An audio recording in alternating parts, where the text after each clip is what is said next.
Bonjour, bonjour, bienvenue pour ce nouvel épisode du podcast. On a un podcast de 40, Q&A 40 en tout cas, podcast beaucoup plus, mais Q&A 40. Et on a des super questions encore aujourd'hui. Je vais commencer directement. J'espère que vous allez merveilleusement bien d'ailleurs et qu'il fait aussi beau chez vous que chez moi. Enfin, chez moi apparemment ça va se terminer aujourd'hui, mais en tout cas pour le moment il fait super beau. Et c'est vachement cool. Ok, première question. En ce moment, je suis fatiguée et plusieurs sujets me préoccupent. Avec la fatigue, j'ai du mal à prendre du recul et je me rends compte que je suis particulièrement dure avec moi-même et que je laisse beaucoup de place et de poids à des pensées jugeantes pas cool du type « j'aurais dû faire ça, c'est de ma faute, c'est grave », alors que non. Des conseils pour prendre un peu de distance sur ce type d'auto-jugement contre-productif. Alors, je dirais que déjà, tu t'en rends compte. Et c'est déjà top. Tu te rends compte que tu as des pensées dures envers toi-même et que voilà, que c'est pas top, que c'est pas productif. Tu dis aussi, alors que non, tu dis que tu te rends compte que c'est pas aussi grave que ce que ton cerveau te raconte. Et je trouve ça encore plus top. C'est encore plus top que tu te rends compte que non seulement t'es dur avec toi-même, mais que tu as des pensées négatives envers toi-même, mais qu'en plus, elles sont pas forcément justifiées. Donc, c'est top. Bravo. Félicitations. À partir de là, en fait, j'avais envie de reprendre une citation que j'aime beaucoup de Viktor E. Frankl, qui dit, je vais la dire en anglais, puis après je vais la traduire. En anglais, c'est « Between stimulus and response, there is a space. In that space is our power to choose our response, and in our response lies our growth and our freedom. » Donc, entre le stimulus et la réponse, il y a de l'espace, il y a un moment d'espace. Dans cet espace, il y a notre pouvoir, notre faculté de choisir notre réponse. Et dans notre réponse repose notre croissance, notre growth et notre liberté. J'aime beaucoup cette citation parce qu'elle illustre un peu ce qui se passe ici, c'est-à-dire que tu as cet événement qui se passe, qui te préoccupe, cette préoccupation, et ta réponse, et j'ai plutôt même envie de dire ta réaction, parce qu'il n'y a pas vraiment c'est très instantané, il n'y a pas vraiment de réflexion derrière. Ta réaction, c'est de t'en vouloir, de culpabiliser, de te dire que t'as pas fait les choses correctement, que c'est de ta faute tout ce qui se passe. Et dans cette citation de Frankl, il nous encourage à ajouter un espace, un moment de pause entre le stimulus et la réponse. Et que c'est là que tout se joue, en fait, dans ce moment d'espace, dans cette pause. Et c'est ce qui se passe, en fait. Il y a plusieurs étapes dans le remodelage de nos schémas de pensée.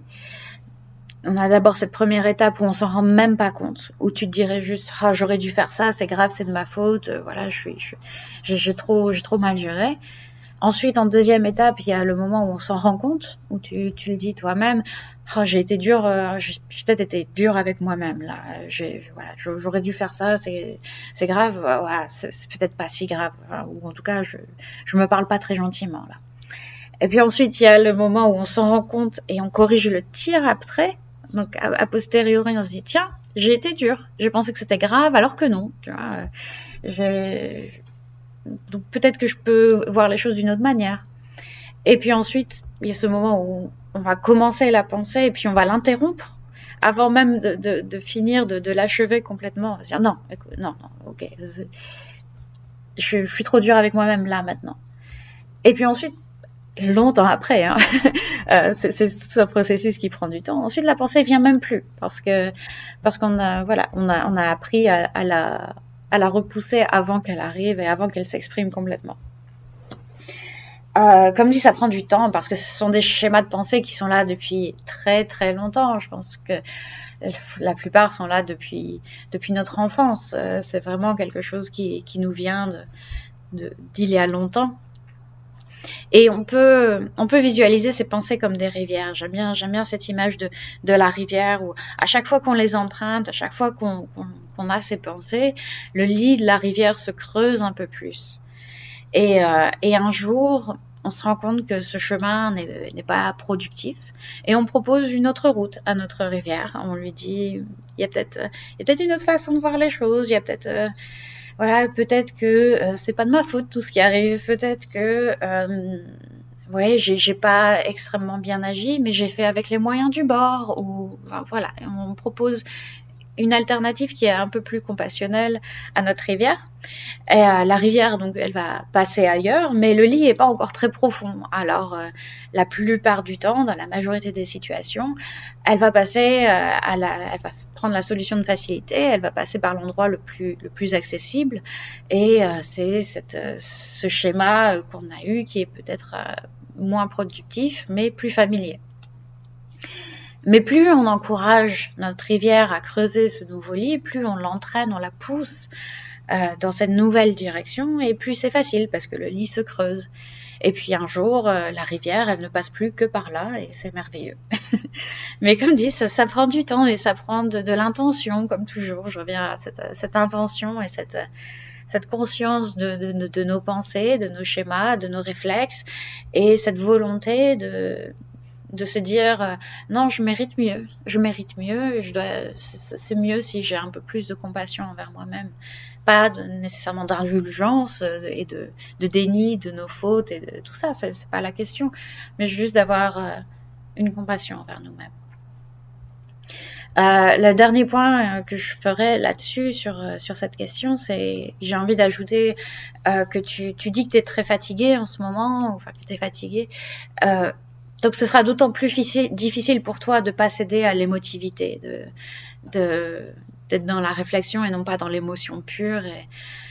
Et ce sera d'autant plus difficile donc pour ta rivière de ne pas prendre ce chemin de facilité, parce que c'est comme ça, parce que quand on est fatigué, on est plus émotif et qu'on a du mal à réfléchir et à être voilà, à être plus raisonné en tout cas. Donc repose-toi autant que possible, dès que possible. Je sais que c'est le cas pour toi, donc je m'en fais pas trop et les choses iront bien mieux rapidement. Ok, je passe à la question suivante. Aurais-tu une technique à me conseiller pour que mon fils arrive à s'endormir à l'école? Une technique de respiration et de détente habituelle ou autre chose? Alors ton fils est particulièrement jeune, du coup, pour info, voilà, on parle d'un enfant de 3 ans, il me semble, à peu près 3 ans, 3-4 ans. Donc je sais pas s'il penserait de lui-même, tu vois, à utiliser une technique de respiration. Pour calmer le système nerveux et aider à l'endormissement, tout ça, c'est toujours une bonne idée d'expirer plus longtemps que l'on inspire. C'est la technique la plus simple. J'aime bien faire 4 secondes d'inspiration et 6 secondes d'expiration. Mais est-ce qu'il la ferait sans qu'on le guide? Je suis pas sûre. Donc ouais, je bloque un peu, je sèche un peu sur cette question. On peut en discuter davantage si t'avais d'autres idées en tête. Encore une fois, c'est pas voilà le yoga pour les enfants, c'est pas du tout ma spécialité, donc voilà, je ferai ce que je peux. On peut en discuter plus amplement si tu veux.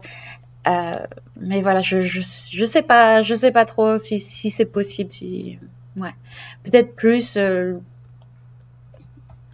quand t'es avec lui, peut-être comme je disais la semaine dernière, faire du yoga pour les enfants quand t'es avec lui, lui apprendre ces techniques-là.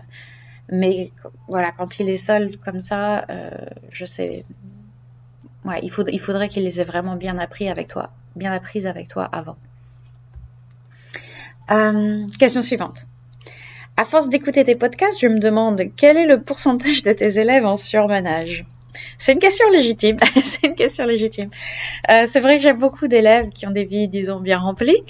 Et je pense que ça reflète surtout la prévalence du surmenage dans la société en général. Après, j'attire aussi certainement forcément des gens qui ont qui ont du stress ou qui veulent en tout cas qui recherchent en tout cas un peu plus de sérénité dans leur vie de tous les jours et je veux dire ça.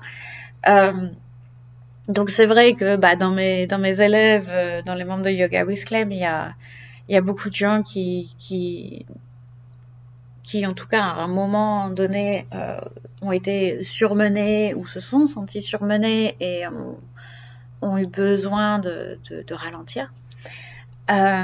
J'imagine que dans les gens qui m'écoutent ou qui me suivent sur les réseaux, c'est pareil. Voilà, c'est parce que je les attire. Et avec grand plaisir, avec grand bonheur, voilà, ça me fait très très plaisir de pouvoir aider les gens stressés.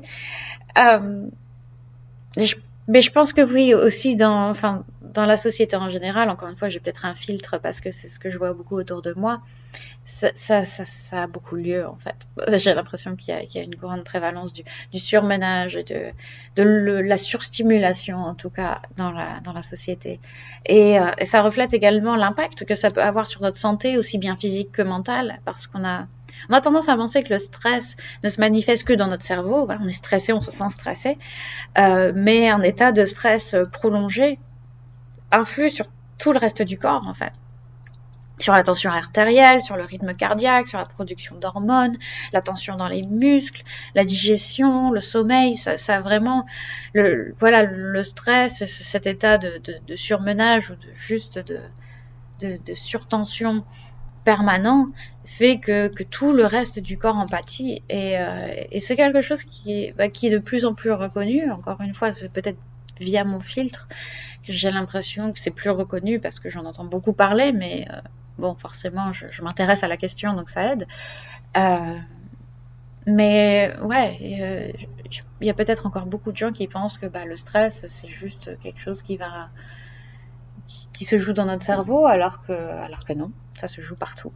Donc quand on se rend compte de cet impact et qu'on prend la décision de changer les choses, la meilleure marche à suivre, c'est de prendre le problème par les deux bouts, vraiment de diminuer et la tension physique et la tension mentale, à apprendre à se détendre physiquement et à se détendre mentalement. Donc à détendre physiquement les muscles par l'étirement, par le mouvement et la respiration, tout ça. Et puis mentalement, ça vient un peu ça suit un peu la détente physique, en fait, le fait de ralentir, de bouger lentement, de respirer plus lentement aussi, de s'autoriser des moments d'espace et de relaxation pure avec le Shavasana, avec ouais, toute la méditation et la pleine conscience.